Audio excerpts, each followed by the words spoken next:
How's it going, YouTube? Welcome back to Concept Area Fitness. My name is Eric Hudson, and today we're going to cover the bar muscle up. Even though the bar muscle takes a lot of technique to master, you also need a fair amount of strength. If you can do pull-ups and chest to bar pull-ups, you already have a good amount of strength that'll probably allow you to pull up. Next is just learning the technique. So you have a good amount of pulling strength. Going into the technique, first we're going to go over the kipping swing. So with the kipping swing, I'm not going to go too much in depth with it. I'm going to link up to our pull-up video talking a little more about the kipping swing. But basically all it is jumping up on the bar, going from hollow to arch, keeping your core nice and tight. So this is a tight little swing. I'm not just throwing my legs and kind of just flopping around. I'm staying tight, I'm controlling my swing. If I were to jump off the bar, I could stop myself at any time, come to a dead hang. So I'm not just swinging, kicking hard to where if I were to stop, my body's gonna keep swaying. It's a nice controlled kip. Now you've got the kip, we're gonna use our lat muscles to help pull that bar down to kind of get a little bigger swing going. So from here, still staying tight in the kip, I'm gonna pull myself down with my lats, trying to pull myself up and back behind the bar. So you'll notice when I do that, my torso is not going up and down underneath the bar. I'm coming behind the bar as I perform this swing. So now you've got the kip and you're pulling down with your lats. Next, you're gonna pop your hips up, generating power from your hips, get yourself a little closer to that bar. So my goal is to try to get my hips as close to the bar as I possibly can. So I'll start my kipping swing. From here, pull down my lats. From here, hip pop.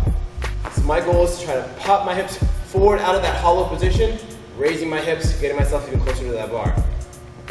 Next for the tricky part of the movement. Now you're gonna pull yourself onto that pull-up bar. When I'm pulling myself up, I'm still doing all my steps.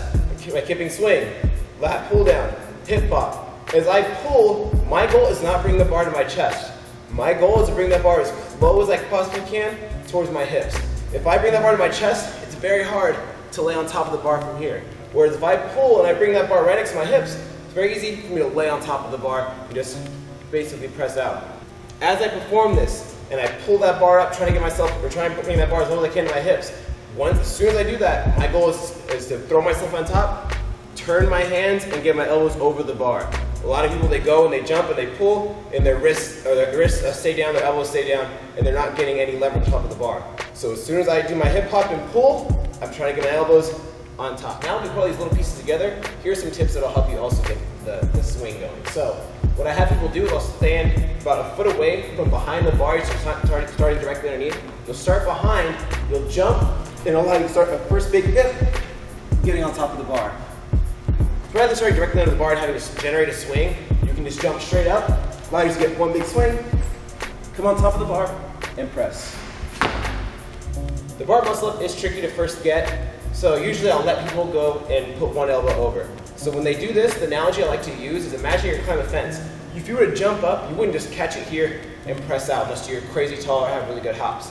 Most of us, we're gonna have to jump, get one arm over, then get the other, and then press ourselves up.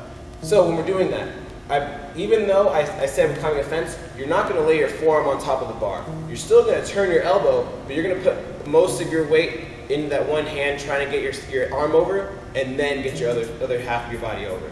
Last piece of advice I can give you is don't get discouraged. It's not something you just go and get on your very first try. Some people it takes multiple tries until eventually it clicks in their head, they get one, and all of a sudden they can get a few together, and then just every day keep practicing it, adding to your technique. Thank you guys so much for watching this video. Please leave a thumbs up if you enjoyed it. Leave any comments or questions down below, and we'll see you guys in the next video.